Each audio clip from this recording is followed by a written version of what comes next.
And here we are at Era Stories again. Today I have a very, very special guest, someone I've known a long time. We walked into the modeling agency the same day back in the 80s, and we've been friends ever since. Our friendship has crossed a lot of different career changes, a lot of continents and cities, and we've just had a blast together. Ladies and gentlemen, let me introduce you, if you don't already know, my great friend, artist, philanthropist, photographer, Renee Cox. Thank you, Phillip Bloch. And here we are. Exactly. I don't think I've ever interviewed you before. This is a first. This is the first. This is the first. First time. Well, look at all those people watching. Yeah. People But thank you for inviting me. Well, you've had such an interesting story. Your life is really incredible, and you are truly a unique and original influencer. You are, like I put on my Instagram, hashtag original influencer. You are really an original influencer. You have been groundbreaking trailblazer since the day I met you, and probably a few years before that. I think so. I was always voted most original in school. Oh, really? Yeah. You know, every yearbook was like, oh, most original, I guess, because you couldn't exactly figure out where I should fit. Well, so sometimes you don't have to fit in. No, I don't want to fit. I never wanted to fit. I never wanted to be like the others. I wanted to be myself. Rise above. Wow. Where did you go to school? I went to school in Scarsdale for high school. Then I went to Syracuse. Then after that, I went to School of Visual Arts for my master's Well, degree. we'll get to all that. Hold on. We got a ways to go. So you grew up in Scarsdale. I even went to boarding school in Jamaica in Mandeville for a year. Well, your work is very influenced by your Jamaican heritage. So let's talk a little about your heritage first. Yeah, both my parents are Jamaican. I was born there and then came to the United States, I think like 6 months old. Wow. So sometimes I call myself a Jamaican, you know. But I always had good roots there, and we would always go back and visit and whatnot. We've been there together. Exactly. You've been going for many, many years, and a lot of your art is influenced by Jamaica. But who else influenced your especially creativity? in Jamaica, I mean, you have Queen Nanny. Yes. I took great inspiration from that. She is Jamaica's only female national hero, FYI. We'll definitely get to her, because she really was one of the first things I saw of your work that I was like, oh wow, I get this. This is not just pretty art. This is telling a story, and it's mixing politics, and there's some form of fashion in there with Harika. But we'll get to her. Who else influenced you? Epperson, actually. Was it really? Yeah, Epperson provided the fashion for the Queen Nanny shoot. Oh my gosh, that's right. I just did a segment with him this morning for Pix about sustainable fashion. We're all united. It's a small group of very creative people. Who else influenced you as a child, like creatively? Because I feel like that's a lot of, the pattern is set as a child. In terms of photography, obviously Avedon, Penn. When I was a little bit older, Deborah Turbeville, whom I had the pleasure of meeting after pursuing her like about 10 times, because back in those days there's no cell phone, you just have the white pages, nothing to do with computers, like a physical phone book. Found out where she lived, and also I would use department stores, their women's lounge, as my little office, and I found out she lived next to Bloomingdale, so I called her probably 10 times, but on the 10th time she said, oh, well, you know, why don't you just come over, you know? Like, I think I wore her down, and she gave me a game plan for how to go about my career at that time, because women in photography, it was a little bit difficult due to the fact that you couldn't get a job as an assistant. They wouldn't hire you. Well, you had a lot of that through the years and getting to that point. So let's go back. I mean, as a kid though, like, what inspired you as a kid? Like, were you always a little politically motivated? Was it the beauty? Like, what moved you? Because you're not just an artist, but it has a story to the art. Well, yeah, there's always a narrative to it. I mean, and I guess it's about justice, equality. When did you first kind of notice that in you? Because I noticed it as a child. Yeah. Like, well, I mean, I noticed that, you know, I mean, my parents were very astute, so they knew a lot of stuff. And I just noticed that we weren't getting the full story about the journey of Black folks in America or around the world for that matter. You know, being told, you know, pyramids were built by aliens when, no, sorry, they were built by, you know, African people. Hello. And, you know, it's just all these things. Jesus isn't white necessarily. Exactly. That was another one, you know. I know that's been a big thing for Why you. does he have chestnut blonde hair and blue eyes when he comes from the Middle East? And people weren't even traveling and copulating that much, you know, across regions. So I think it was those things that influenced me. And plus, I mean, I did like history, even though it was skewed and in a lot of ways misinformation. But I did like it. And so I was always interested in, you know, how things work. Why are they that way? You know, who said the Greeks invented civilization? No, they were actually coming to the continent of Africa, you know, before that, before they did anything. It's the Africans who taught them how to build. Well, as we know, history has always had a slant because who was it told by? The winner, so to speak. Yes. So it was like, that was always like, I think one of my goals, to be able to flip that script. And you felt that as a kid? Did that all kind of come to you as a kid? I think when I say things like, oh, you know, like I used to quote Gandhi when I was a little kid and someone would try and pick a fight with me in the schoolyard. I would say, I'm like Gandhi, passive resistance, you know, and I wouldn't fight. I would refuse to fight. Right. And they'd be like, and yet I was like, I'm doing Gandhi here. Right. People like, who? Right. Well, I mean, also with talking about that in my neighborhood, because when I was little, like up until about, 13 or so, you know, I lived in Queens, and we had, you know, Black Panthers there and whatnot, so they had their newspaper. Oh, interesting. Also, you know, Islam, you know, the Black Muslims, they also had Malcolm paper X there, exactly, the Final Call. Yeah. So my parents would read that, and I would see that as well. And so this was when you were living in Queens, but when you got to Scarsdale, was there anybody that looked like you there? There were 7 families. 7 families. 7 families out of 200,000 people. Yeah. Yeah. So you brought the message. Exactly. Brought the truth and the message. What was that like being in a school where there are only 7 families and probably only a few kids? Probably how many in your grade? Right. We had what I call myself and this other guy, and then we had 2 imports because they would do sort of a little, not exchange program, but they would bring in 2 kids from, like, say, down south or Alabama or Mississippi or something. Oh, wow. Like that. Yeah. So we didn't have big numbers. We didn't have big numbers at all.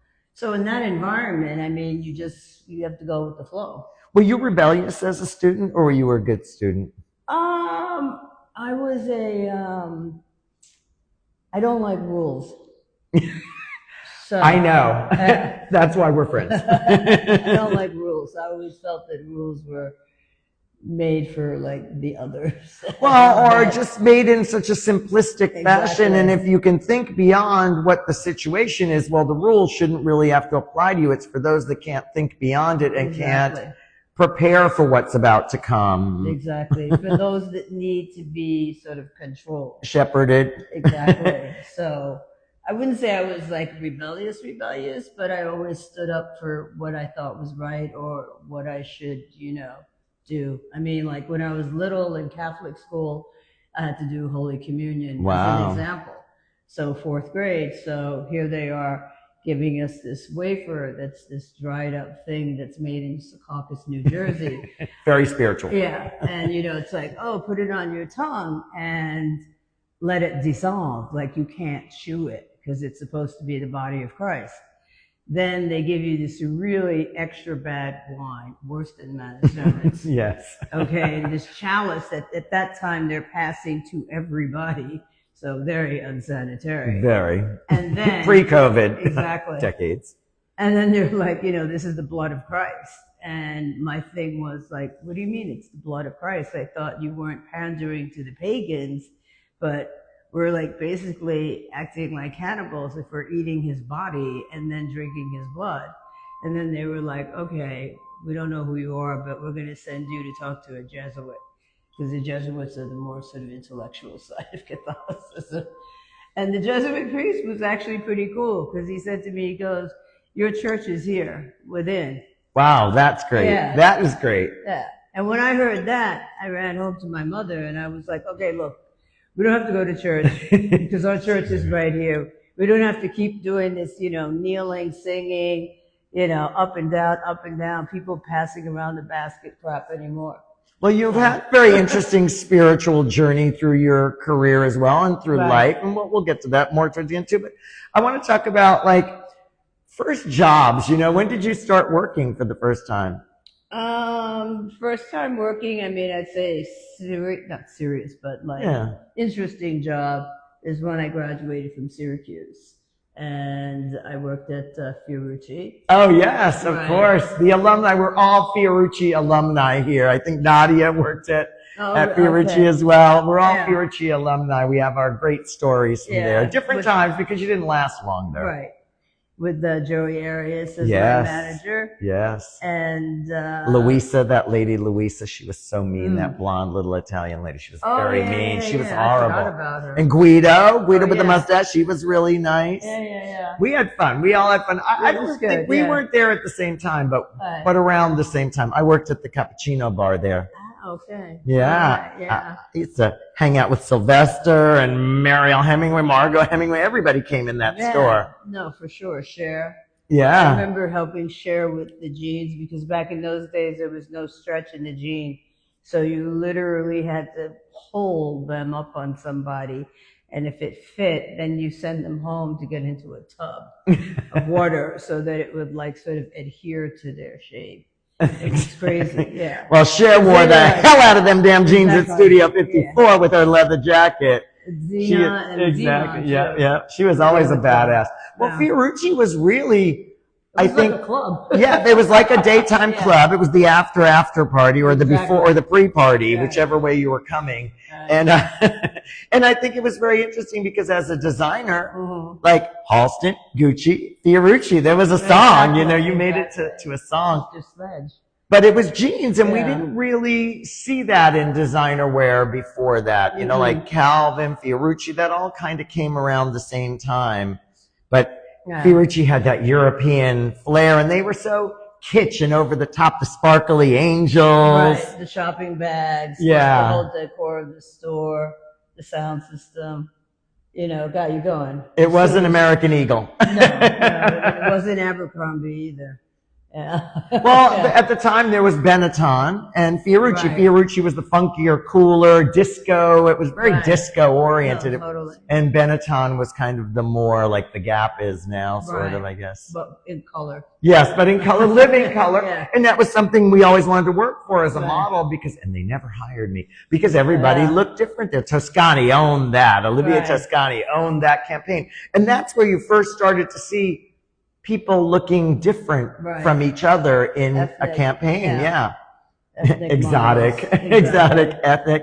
Yeah. So your first job was Fiorucci, but wait, you had a really funny photography job, and I know she's going to kill me for saying this, but you actually did photography on a porn film, right? Yes, I did indeed. When I was in high school, there was this porno film being shot in actually New Rochelle, which is adjacent to Scarsdale.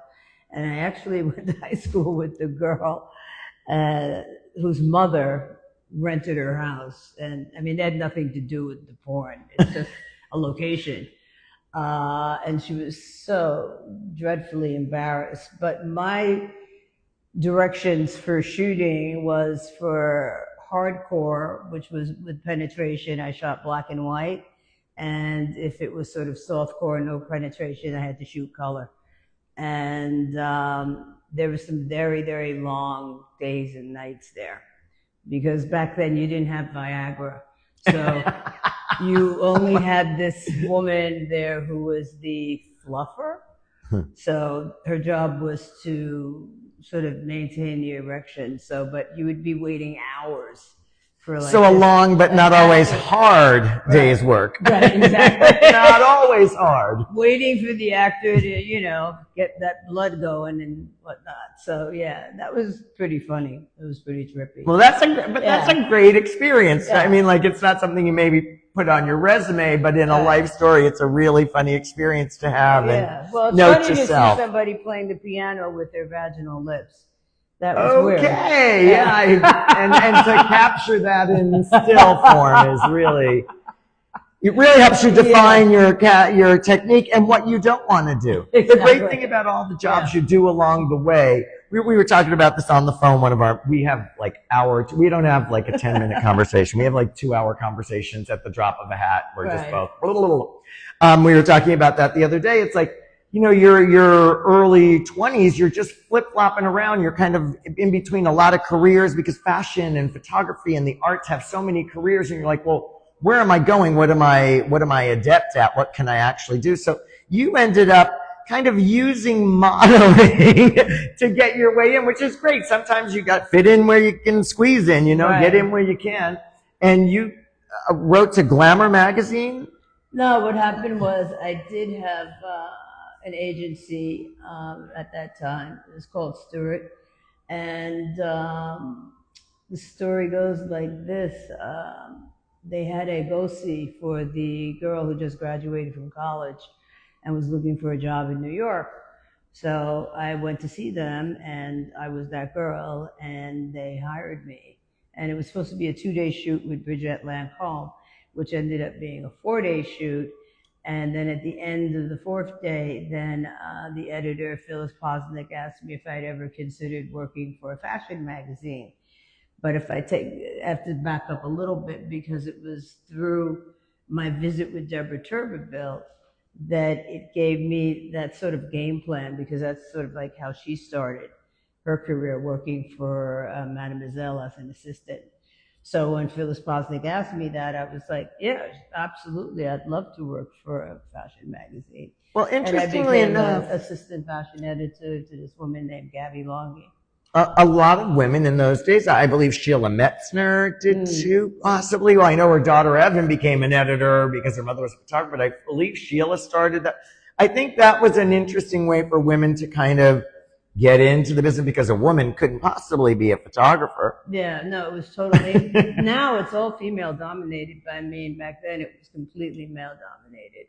And I mean, I even had friends from Syracuse, one of them who worked for Bill King. And I was like, yo, like, give me a job. And he's like, no, you can't lift up a 400-pound tripod case. And I was like, neither can you. Let's be clear. Exactly. So it's like, what does that mean? I said, but I know if I struggle, I'll have 10 guys here to help me in a minute, So. Whereas if you struggle, everyone's going to look and say, I ain't going over there to pick up that case. Well, he wasn't impressed by that. So I want to pick up a few names you dropped there, and I happened to catch them. Bridget Lancome is huge. She was someone who did didn't she do a lot of the Lancome ads, actually? I think I don't know. She did a lot of beauty stuff in that time. And, right. Phyllis Posnick was a huge editor at the time. She was working as a photographer. And what was some of the other advice Deborah gave you? She said, no, basically to work for a magazine. Really? Yeah. And what about Brigitte? What did you pick up from Brigitte? I don't know. Persevering. Keep going. Really? Yeah.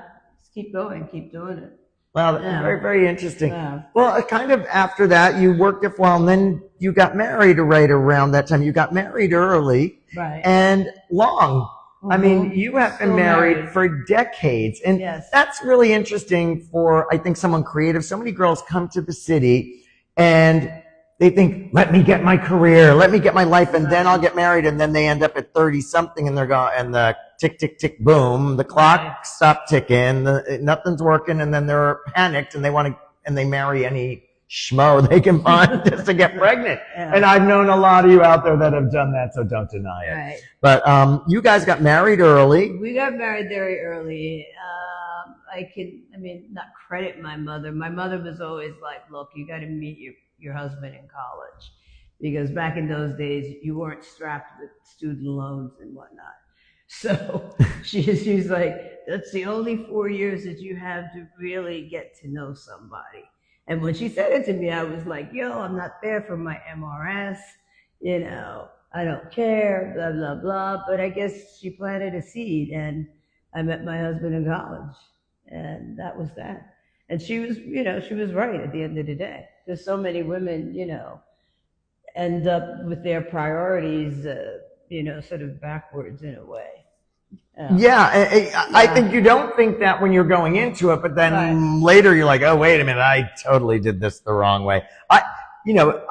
I see it too. I never really thought of it because being gay, you couldn't even get married when I was in college or dropped out of college.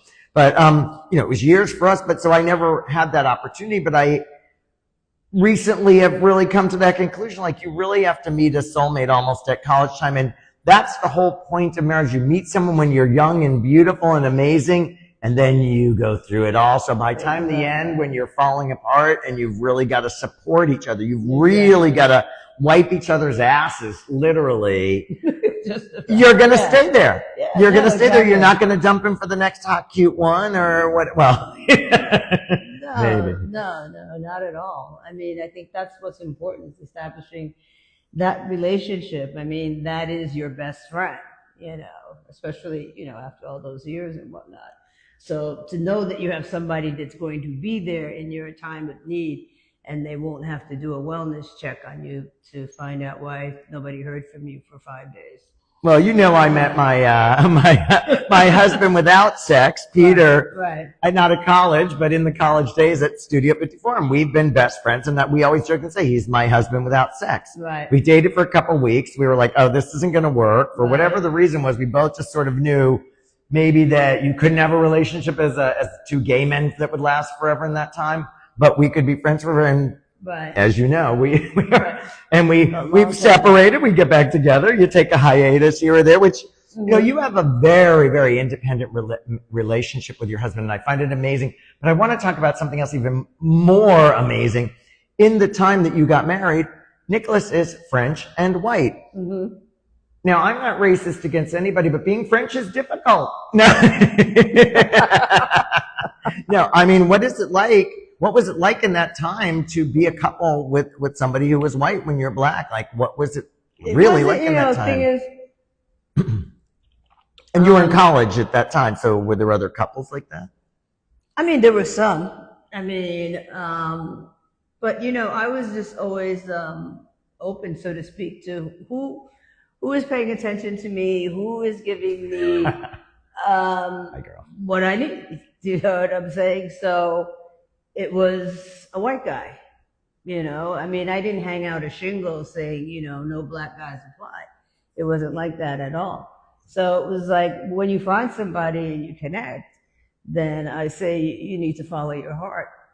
And actually, I mean, we would get looks and stuff like that, but I never really was concerned with that, because I'm not really somebody that really cares what people think, because who are these people? Nobody to me. They're not paying your rent. Exactly. So I don't care what they fucking think. So we didn't really have anything like negative. Oh, but one time it was kind of funny. I forgot about this story. Now that you asked me. That you think about it. Yeah. We were living in Paris at that time, and we were at this restaurant in Les Halles. And Nina Simone comes over to our table. Wow. And is basically asking me, what am I doing with this white boy? And, it was like, I'm like, what? Like, what are you talking about? I'm like married to him. And at that point, I think we were married 10, 15 years already. So it was just like, and then my husband is like, leave here right now. Like, get away from this table. Like, what are you doing? And so that was sort of a standout moment. Well, I kind of wondered about that. I mean, because you are someone who is very black power and into the culture, the black culture. You really represent the black culture, just as who you are. Your way of being is, and it has always been that. From I think back in the days, I think I met you. You first said dreads, right? Braids or dreads or something. Locks. Yeah, there you go. There you go. No, dreads, people don't use the word, because it was placed onto the people who had locks, the Mau Mau in Kenya during their freedom fight that they had to gain independence from the Brits back in the day. So the British press, in order to demean them and make them look bad, they added the dread to the locks. And it's like, it's terrible, because even Bob Marley didn't know that, you know. Interesting. So, yeah. Beside Nina, has there any, you know, as someone who is, your work is so into the culture and so of the culture, have you ever had pushback in that? Has anybody ever really kind of been a little? No, not really. Behind your back? Probably. Maybe, but I don't know who's behind my back, so it's okay. Well, you know, there's exactly. Well, it keeps you sane, you know what I'm saying? I don't know what's back there. The higher the monkey climbs up the tree, the more people talk about their ass. And, you know, I think in the culture, in the magazine culture of the Black community, there definitely has been some biting at others through the years. And we've talked about that and seen that, you know, there's definitely not always been a sisterhood raising everybody up in the magazine world. Well, yeah, but I mean, that's even just across, you know, I'd say the group of people, of Black people, in the way that we're miseducated in this country. So it creates division within the race as well, through through colorism, through, you know, economic situations and stuff like that. So, I mean, it's nice to feel that I think we're moving in the direction of some more unity, but I mean, historically... Have you watched the news the last 100 days? I don't know. Historically, it hasn't really been there. So, I mean... Well, if we don't stick together, we're all going to be abolished. Exactly. I mean, like, now more than ever, exactly. Cultures need to come together. People need to come together. It's so interesting when you live a few decades, you see the ebb and flow of how things go and when unity is more important. So, absolutely. And I mean, in a collective, you know, sort of mindset, you know, like if you look at the universities right now, like what's happening to them with Trump and whatnot. And I mean, that's crazy. I'm like, how can you have a university and people can't speak freely? That's nuts. How do you have a country that it's written in the Constitution, we have the freedom of speech, and they're wanting to send American citizens to prisons overseas? Like, what is going on there? And what do you think about what's going on at the museum in D.C.? The Smithsonian, my God. And they fired, what's his name? Lonnie, who was the head of it. I think they fired him, okay. Yeah, I think he's out. Well, now they've been going in the last couple of days and removing articles from the last 2 days they have been removing articles that tell the Black story, the story of African history, etc., and removing it from the museum. Well, this is absurd. I mean, as a creator, exactly. I mean, then it's sort of like, for me, I'm like, well, we need to go to the British Museum and take back all the stolen articles that's there, you know, and send it back to its respective country, you know. That's been a big issue. That has been a big issue as of late, also about returning artwork and because it's all stolen. Jewels and Yeah, and I mean, you know, in this argument of like, oh, well, we preserve it the best or whatever. I mean, this is bullshit. Okay, now you've preserved it. Thank you very much. Yeah. And now we'd like to have it back and we'll keep it preserved. Why don't you teach us how to preserve it? Right. And we'll preserve our artwork. We'll preserve it the way we want to preserve it. It's ours. So, but this is very, very serious when you have a government that's starting to tell you. Doesn't it remind you of something like the Nazis in Germany? Was that real? I heard that wasn't true. I hear the Holocaust wasn't true. Right. No, the correlation it's almost the same playbook. Well, you basically. Go in, you ban the books, you know, then you start removing everything, and then you construct your own history of how, you know, your origin story is, and you neglect all the other people that were involved or that you persecuted in order to get to where you are today. So, I mean, it's just a repeat. Same script, different cast. Exactly. Well, we were very lucky. We got to be in America in the disco times of the late 70s, 80s, and then we got to be in London, which was really a hyper capital of creativity in the 80s. Poor. Everybody creative was poor. Lee Bowery, Buffalo Boys, you know, all that whole Vivian Westwood. Fashion came from the streets of, you know, Right, over by World's End. Yes, exactly, exactly.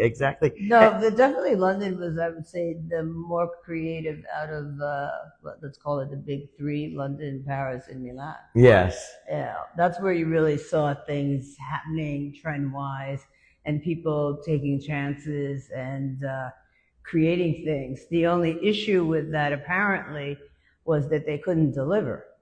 Yeah. Oh my gosh, yes, those stories. Ouch, yes. Right, yeah. That was the thing. Because, I mean, the Japanese used to come over there and, like, raid. They would be shooting everything, everybody, and then go back and do their thing. And, you know, then we had Yoji Yamamoto and Issei Miyake. And yeah, well, the whole Japanese thing. Exactly. Oh, Galliano came out of that in '85. I did his first show, and that was an interesting time because we were both with Ziggy's agency, Zed, which brought new faces, new dimensions, diversity. We're how many decades later and we're still talking about diversity? That was the first agency that really had diversity. Ziggy and Zed and Mimi and Ben Shaw, who's with Major Models. We still see each other. We still work together now.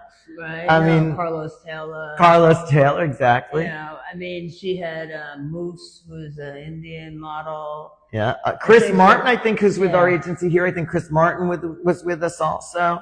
I forget the name. There was an Asian guy. It was like a whole gamut. Veronica Webb was there. Right. Yeah. I mean, there's a whole assortment, plethora of people there. But you didn't see that anywhere else. No. And it was interesting to be a part of that now when we look back and you think all these decades later and people are still complaining about diversity and, you know, I thought we fought that battle. I thought we won that already in the 80s. And so you stayed in Europe a few years with your husband. You lived in Paris. You came to Milan. London, and you were sort of trying to get in there. You shot for Votre Beauté, I think, over there. Right. Votre Beauté, Vogue, some other small publications. Vogue, I don't remember you calling me for that job. I don't know. It was front of the book. Oh, darn. Yeah. Darn. It wasn't, spectacular, but it was a job. But we have gotten to work together. You shot me a lot then, and we worked together later on when we were back here in New York. I think it's like Girlfriend magazine or whatever, one of those, and we did that great shoot in Fort Tryon. Yeah, that was amazing. That's a beautiful location. New York has some incredible locations. Oh, no, absolutely. What's one of your, recently you were just out in Joshua Tree shooting. That was really spectacular. Love it, yes. Mexico you've been shooting. Well, yeah, I did Joshua Tree and then also the Bonneville Salt Flats in Utah, which is like pretty cool too. It looks like another planetary, like out there. Could be Mars, could be whatever. And then also just recently, like in Paris, I mean, on the Seine, that's not that spectacular, but I mean, it is spectacular. Oh, it is. In its own right. Every day is a good idea to go to Paris. But I mean, yeah, I've been shooting a lot. I'm like revisiting the notion of shooting fashion on myself. Because I do a lot of self-portraiture. In fact, that's probably what I'm known for. So I started doing that again. Well, that's interesting. So you kind of got to, you got into the modeling world and you were kind of like, okay, this is not so much for me. I really want to do something more. I want to tell stories, not be the story. I want to tell the story. Right. And you sort of entered this world of academia more and lecturing. You came back to America and went and got a degree at... Well, at that time, there's no social media, so... Hallelujah. I know. So it wasn't like you could go to a gallery or something and say, hi, I've got, 1 million followers, give me a show. And they would. So I needed credentials, so I went back to school. I went to the School of Visual Arts to get my MFA, my master's. Your MFA from SVA. Exactly. And then after that, then I did the Whitney Independent Study Program. And I would say that program is probably the one that really sort of launched my career, because that's the one that sort of people pay attention to and they come and see, what this year's, what do we call it? This year's, not students, but... The class of, so to speak, yeah. To see what we're up to. So I made a lot of connections through there, which actually put me into the Bad Girl show that was at the New Museum back in I think that's like 1990 or something like that, that Marsha Tucker curated. Well, the Bad Girl show was very interesting because that's where you showed Yo Mama first came out. So 7-foot photograph of me nude wearing a pair of Stephen Callion stilettos, holding my then 18-month-old son. Well, and you were someone who was one of the first people to photograph yourself naked, pregnant. I mean, that was before Demi Moore did it with Annie Leibovitz on the cover of Vanity Fair. Others have done it since. Right. But I mean, you did it and it was stark. Right. And it was strong. It wasn't body painted. It was really stark and strong and out there. Right. What was it like to incorporate? So a lot of questions here. So first of all, you really figured out a brilliant solution. Most women are like, how do I combine? How can I work and have a family? You put your family in the work. Exactly. Put those boys to work. No, for sure. I mean, I tell students all the time, you have to utilize what you have around you. You know, instead of trying to find things outside of your scope, why not use the things that is part of your world and then elaborate on that? So I never looked at my kids as being a deterrent to me. Put them to use. Exactly. I would incorporate them into the shoots. And then it was also a big point for me to make a sort of statement about motherhood, because I felt that a woman can be an artist or whatever she chooses to be and still have her children and not feel like she has to hide them or... A lot of artists kind of hide the family or the kids. I think a lot of, whether it's actresses or everybody, so many people have so many different theories of like, oh, well, if you show that you're a mother, then you're going to age yourself and you're not going to... Well, you're just going to become like, you're going to do baby blue pictures and pink and, You were never a baby blue, pink, and butterflies kind of lady. No. You were up there naked, and I think what was always fascinating is you were who you were, you are who you are. You know, you weren't out there with overplumped breasts and liposucked this and that. You went out there who you were. You've always been very physical. You were athletic as you know, I played a a lot student of sports and stuff. I played varsity basketball freshman year at Syracuse. So yeah, I've always been a bit of a little jockette. But you weren't like the femme fatale, ba-ba-boom, ba-ba-boom. You look good in a pair of lacy panties and a bra, but... Yeah. No, I mean, I've always had an athletic build, and for me, it wasn't a sexual thing. It was merely a thing of sort of purity. I mean, clothing and paraphernalia places people in different, stratospheres, classes, and it makes people judgmental as to what somebody's wearing or how they perceive them. So for me to be nude, that was the most honest, truthful thing to be, Well, I've always felt like everybody's in drag. Once you kind of start to, your mother puts you in drag first, like, this is what you're going to be, pink bow, those weird little headbands. And then as you grow, as you learn, you kind of want to be this or that, or you create your own drag, your own story. Right. No matter who you are, whether you're Snoop Dogg or whether you're me or whether you're Sarah Jessica Parker, everybody's got their kind of... I mean, the fun thing about fashion is self-expression. Absolutely. I mean, which was funny because when I worked at Glamour, people would call up and go, I have a black skirt. What could I wear with it on top? And I would have to take those calls sometimes. And in my head, I'm like going, girl, you can wear anything. You can be fucking naked on top. You know what I'm saying? That'll work. 2 titties, wow, great. I'm like, you can wear a white shirt. Fashion expert. I know, you can wear a white shirt, a black shirt. It could be pretty. It could be this. It could be that. It could be anything. You're talking about a black skirt. Like, come on. You have to make a phone call. Perhaps that's why your career as an editor at Glamour was short, only a year or two, they didn't ask you to come on and do your stylist picks, really. Black tape and a black skirt. Go, girl, make an X and go. Exactly. Over the areola, and you're ready to go. Exactly. But it's funny because, but the thing was funny is that people had this lack of confidence. Well, still to this day, people, hey, I got a career out of that. You know, people, it's not really that they don't know what to do. They lack the confidence to do it. Right. They have the idea. Yeah. Fear. And the fear of what the others will say. Yes. That's the other thing. Because everybody's afraid of the drag. Because what drag should I be that people are going to like me is kind of the interesting thing. Right. When one should not really care about that too much. If they want to live a sane, peaceful life, I say to you. So where did you go after the Whitney? Then you had that exhibit, right? Was that Bad Girls? Was that right after the Whitney, or? Yeah, basically it's Bad Girls. Then after that, then I did Rajay. I created a superhero character for myself based on Charles Manson's Wonder Woman. Was that before the Venice Biennale? Didn't you do the Venice Biennale? Yeah, that's before the Venice Biennale, like just before. And was Rajay and all them in the Venice Biennale? No. The only thing that I had in the Venice Biennale off-site, but still in the catalog, was Your Mama's Last Supper. Let's talk about Yo Mama's Last Supper. Right.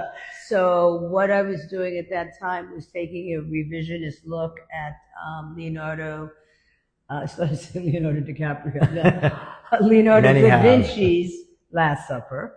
And as I sort of stated before, going to Catholic school, I mean, they also say, we're all created in likeness of God. So I decided that I should redo that piece. And I put myself as the God figure with my arms extended like this with white fabric, very pure, nothing I don't think anybody should jerk off to. And I'm nude. And then I have the 12 apostles around me. So everything's showing. Right. So, but like to here. So, I mean, everything. You're seeing the tits. No kneecaps. Forever. No kneecaps. Exactly. And then I had one white guy in there who's Judas. And I showed it in Venice, and people were like, this is great. This is beautiful. And this is huge. This is a huge piece of work. 15 feet, 5 panels. And how tall? Just like 5 panels at that height. It's like probably almost 5 feet. Wow. Shy of 5 feet on the vertical, but 15 across. So literally almost life size, basically. Yeah. I mean, huge. I mean, because I like to use scale with my work to have more of that impact. And that kind of comes from visiting Black people's homes, like when I was young, and you would see the family pictures on, like, say, the piano or, the shelf or whatever, but they're always really small. Like, you never see a photograph that exceeded maybe 11 by 14. And then when I lived in Europe, I would go to somebody's house and they would have a giant oil painting or whatever of their ancestor, a landowner with a rifle and a dog at their feet and a pheasant in the other hand, and I don't know, wearing tweed or whatever, and a pastoral view behind them as the background. And I was like, oh shit, okay, now I see why these people feel like they own shit. I'm saying, if you grow up looking at that, that's very empowering. Entitling. Exactly. It's entitlement. Exactly. I guess not many people in the hood really are commissioning oil paintings of themselves. Well, just even the scale and just even the care of the photographs, you know what I'm saying? Or whatever it is. The care of the image. Yeah. The foresight to have preservation of the legacy of the family of yourself. It's really like... Exactly. So that really influenced me in terms of using scale. So, I mean, I've got pieces that are like 12 by 14 and, things like that. Like really big to have that impact. Like I kind of joke, I say, if my piece falls off the wall, it could kill you, or at least maim you. Wow. Well, not everybody... To see Black people at that scale, too. That was the other thing. To like really show like that self-love that, hey, look, here we are. And we're large and it's grand and it's, we're not, trying to be low key. DL on the DL. Yeah, keeping it on the low here. Exactly. No, it's not about that. It's about, really showing that pride, period. Well, it's so interesting. A lot of times you think like, sometimes the community people buy the big necklace, the fancy car, but the oil painting of yourself, that's really quite another level when you think about it. Or if it's not an oil painting, you know, just a big photograph. Big photograph. Yeah. So, I mean, for me, that was always an important tool to be able to use. Well, speaking of tools, not everybody was a big fan of Yo Mama's Last Supper, were they? Oh, well, no, just the crazy people. I mean, like Mayor Giuliani. Mayor Giuliani, America's mayor. Right. I don't know who voted for that. Basically said at the time that it was un-Catholic and this, that, and the next thing. And I was teaching at NYU at the time, and I took my students to the Brooklyn Museum to see the show. I mean, it wasn't just my work. I just had the one piece in there. So the piece came from Venice Biennale, and then it went to the Brooklyn Museum eventually, and then that's when he didn't just say it. He said it in the Daily News. It ended up being the cover of the Daily News. Right, you know, that I was like this horrible person. Like, how could I portray Christ as, you know, nude or whatever? And then I was with my students, so I'm taking them through this show. Because it was like 96 black photographers, so I think I maybe get to like. What was that show called? I forget. Oh wow! But it was at the Brooklyn Museum, and it was like in, I guess 2000. Yeah. Yeah, 2001. Yeah, right around 9/11. 2001 in February. That's when the craziness started. Oh yeah. So I'm taking them through the show, and you know they're getting to see all this work and whatnot. Then we get to my room. And there's like velvet ropes outside. And I'm like, wow, this looks like, I don't know, like a club or something. Like, what the hell? And then I have this little childish thing that I like to do when I see my work in museums. I go over and touch it, right? So then everybody's like, no, you can't touch it. What are you doing? Oh my God, this is like, and then I'm like, no, it's mine. I can do whatever I want with it. I'm going to tell you. Exactly. Well, you know, so then that's when but then it was like a Fellini movie. For those of you who don't know who Fellini is, please Google him. All of a sudden, all these press people popped up behind me, and they're like, Mayor Giuliani says you're un-Catholic. Mayor Giuliani said this and that. So then my first reaction was, okay, I'm enjoying this level of attention. This is good. And then I say, what about commandment number 7? Thou should not commit adultery, and have my wife crying all over Fox 5. And then that was the headline on the Daily News and the Post the next day. Because there's this conception that people think that the artist is going to cower down and be like, oh no, don't attack me. And I was just like, no. You with a comb over, like tacky as you are, Mr. Giuliani? No, you don't mess with me like that. I'm going to tell you exactly what I think. You're going to speak truth to power and having your medium as an artist. So then you when was the Maroons, or what was next after that? Or the Bourgeoisie? Well, no, then comes the Maroons. So I do a whole series on that down in Jamaica. That's like a 2-year process. With the nanny, telling the story of the nanny. Of Queen Nanny, who led guerrilla warfare against the Brits back in the 1700s and won. And the people still live on the lands today. So it's like their own little sovereign state. And then moving right along. Which is up into the mountains in Jamaica, the Maroons, yeah. Right. And in Portland. And then after that, then I did the Discreet Charm and the Bougies, because I moved up to Chappaqua. Which is bougie. Right, where President Clinton lives, because I needed schools for my kids. And as one does. Because you lived in Soho for years. Oh, they had an amazing loft in Soho before anybody was in Soho. That's how we kind of got reconnected, I think. Remember, wasn't I sitting outside on a stoop or something? We ran into each other, something like that. Yeah, it was like amazing. It's just funny how I happened to be sitting on her stoop, and I think she came down, or it was some story like that, when we hadn't seen each other in a couple of years, and there was no social media. But so then you moved up there and you did Bourgeoisie, which is really, that was quite a powerful, because... Well, it was like, for me, it was, I guess, part of my own personal journey. So it starts, you know, the shoot starts, I mean, not the shoot, but the whole idea of it begins in Chappaqua, and then the character, her name is Missy. Then she goes on and she travels. She goes to Mongolia, and she's in Thailand. She goes to Ghana and whatnot. Basically, sort of like in search of herself. And then in the end, she ends up in Bali, which was rather significant for me personally, because that is in short form where I where I understood how to be happy. And you might say, so how did that happen? I got there, I was feeling sorry. How did that happen? Right. I was feeling sorry for myself, and a friend of mine had suggested that I get this Eckhart Tolle book called Living a Liberated Life and Dealing with the Pain Body. And I popped it in my, whatever, my phone, and I started listening to it. And at one point, Eckhart says, why are you waiting for the world to validate you? And I was like, oh shit, wait, it was like he was talking to me directly. And then he tells you how and why this is happening to you because of your ego and the little voice in your head that's always negative. And then he tells you how to get rid of that voice. And for the remainder of time that I was in Bali, because I was traveling alone in a beautiful hotel, I will say that I even had a butler.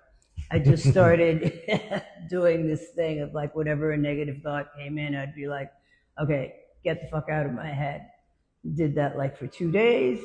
And then at the end of 2 days, you get to a point where you have like no thought, which is fantastic. You don't have that in your head. And long story short, it even changed my work.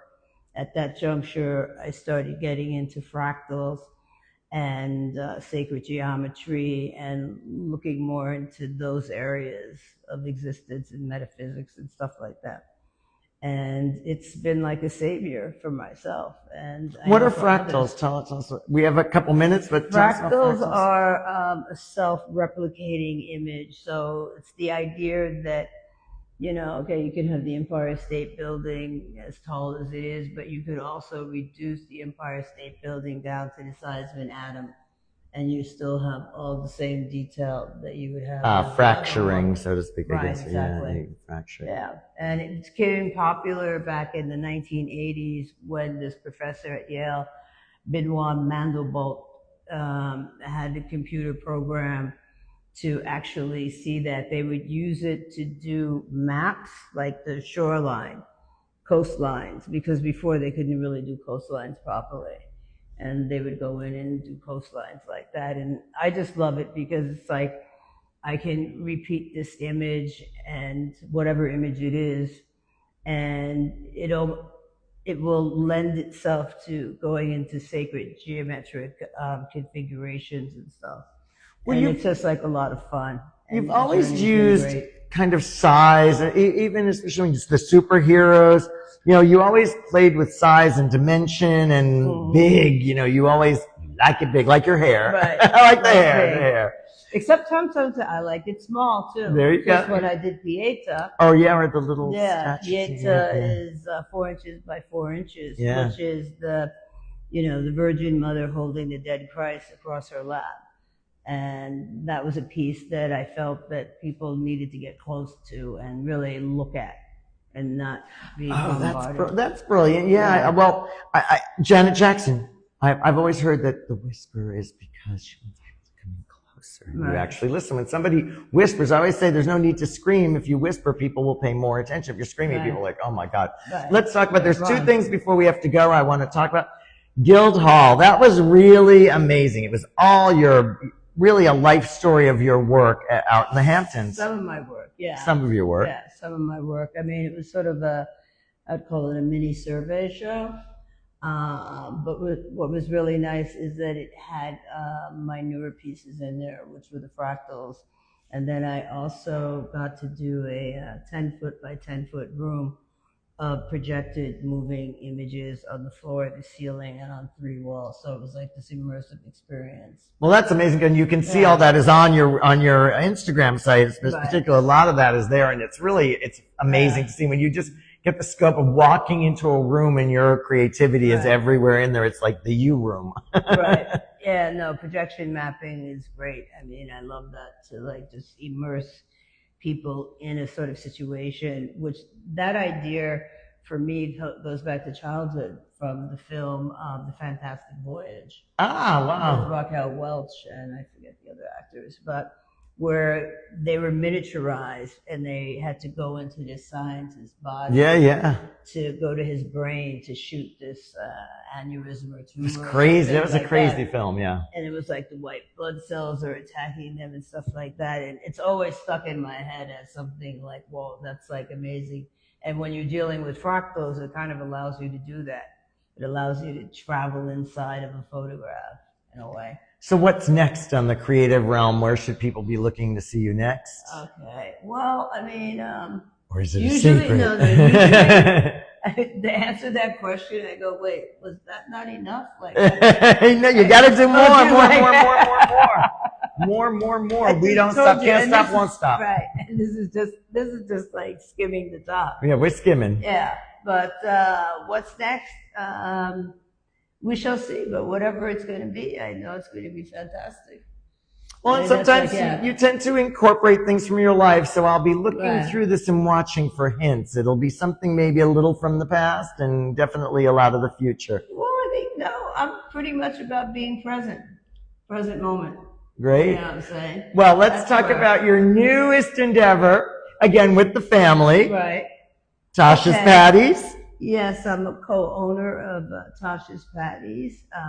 Jamaican Patties. Yes, we are the #1 spicy beef patty in all of New York City, according to New York Magazine. We are currently at Smorgasburg.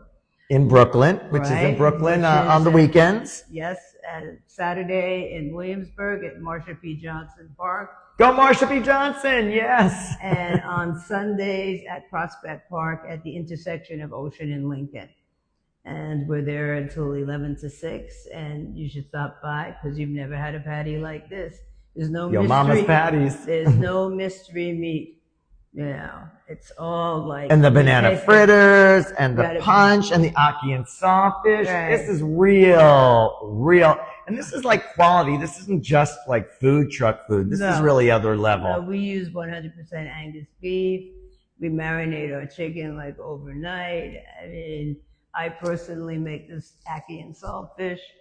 So, your mama's cooking in the kitchen. She can fry it up in a pan and paint it up on a canvas. Exactly. Or I go by, Mama ain't playing. Yes, exactly. Mama ain't playing ice cream, banana fritter ice cream sandwich. Oh, that may be the new work. Mama ain't playing. Exactly. Renee Cox. Here's to another 100 years of friendship and creativity. We got a long way to go. We've come a long way, and we got a long way to go. Thank you for joining me on this journey through life and this part. You are welcome. This was fun. Show them the nails. I like the Jamaican inspiration. Right. Show them the nails there. Look at that. We got that Jamaican a little bit flavor. chipped. Don't judge. Don't judge. It's the grit. It's a hard worker. Exactly. You got to work hard. Ladies and gentlemen, everybody, thank you for joining us on Era Stories today. We have another great one coming tomorrow with Joey is hosting, and it's going to be a fun one. Look forward to seeing y'all soon on the gram. Peace and love. Peace and love.